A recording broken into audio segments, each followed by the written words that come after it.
Welcome to the deep dive. So you sent us some really interesting data looking at the top Netflix shows, specifically for April 2025 in the USA and India. And our mission today really is to unpack that, figure out what's grabbing viewers in these, well, pretty huge entertainment markets. Consider this your shortcut maybe to understanding the trends. You might even find your next binge watch out of this. Right. What's kind of striking right away is seeing the difference in like the popular genres. Dark tech stuff seems big in the US, while India is seeing a lot of coming-of-age stories. So quite a mix. Let's get into it. Yeah, it's always fascinating comparing preferences like this, region by region.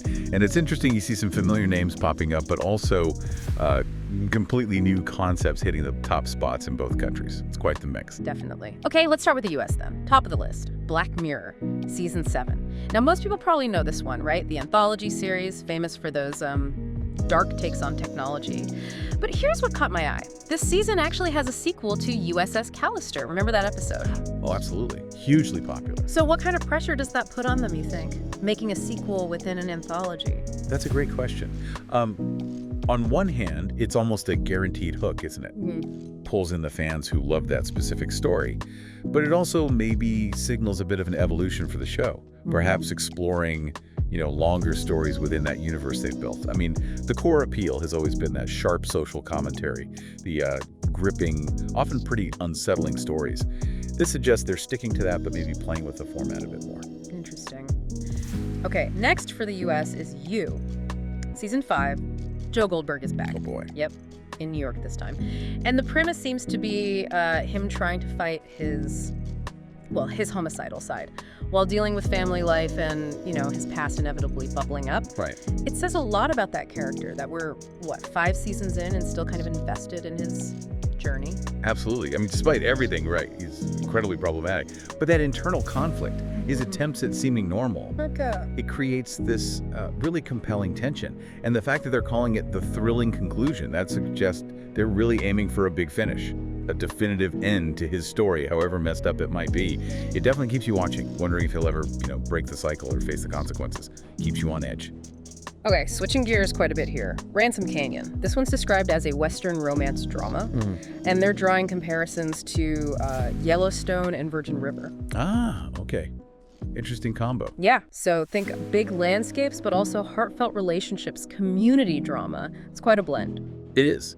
Yellowstone's success clearly shows people are into these modern Westerns, the big dramatic elements. And then Virgin River, that really taps into the whole small town romance, cozy community vibe. So yeah, combining those could definitely hit a sweet spot for a lot of viewers. People looking for maybe escapism, but with emotional depth. That focus on emotional stories against that kind of big scenic backdrop seems like the key draw. Makes sense. Now, something darker again. The Glass Dome. No. Nordic noir thriller. For anyone not familiar, think dark, moody settings, morally gray characters, lots of psychological suspense. Right, very atmospheric. Exactly. Here we follow a criminologist, Lays Laness. She's investigating a murder, a child's disappearance, and it's all tied to her own past somehow. Ooh. Sounds pretty intense. Yeah, the Nordic noir has really carved out his niche, hasn't it? By offering that distinct atmosphere and really digging into the character's psychology. And linking the case directly to the protagonist's past. That always adds a personal stake, raises the tension, describing it as atmospheric and psychologically intense. That really sums up why people get drawn into this genre. Okay, rounding out the US top 5 is Sweet Magnolias, Season 4. So this is a returning show. Continues the stories of 3 lifelong friends in Serenity, South Carolina. Ah, okay. Bit of comfort viewing, perhaps? Seems like it. Definitely a contrast to some of the other stuff. Very character-driven, focused on relationships. Exactly. And, in a TV landscape that's often packed with high-stakes thrillers and darkness, shows like Sweet Magnolias offer something different. That warmth, the familiarity of long friendships, dealing with relatable life stuff. The draw there is clearly those heartwarming stories and the strong female friendships at the center. It provides a kind of comfort, a connection for viewers. Okay, let's shift now. Over to India. Topping their list is Adolescence, limited series. This is a coming-of-age story, and apparently it's pulled in, get this, over 124 million views globally. Wow, that's huge. Right, that kind of reach, it suggests it's hitting on something really universal. What do you think makes a coming-of-age story resonate like that across so many different cultures? Well, that number is really significant. It strongly suggests the themes they're exploring, figuring out your identity, first loves, first heartbreaks, the challenges of just growing up. Those things are pretty universal, aren't they? The fact that it's praised for an authentic portrayal of youth seems key. It probably reminds people, wherever they are, of their own experiences, those universal struggles and wins from that time. Makes sense. Okay, next in India is Khakee, the Bengal Chapter. So this shifts us into crime drama territory, looking at law enforcement, but specifically in Bengal. Regional crime stories often have a unique feel. They really do. When you ground these stories in a specific place with its own social dynamics and complexities, you can get a much richer, more nuanced look at crime and how it affects people.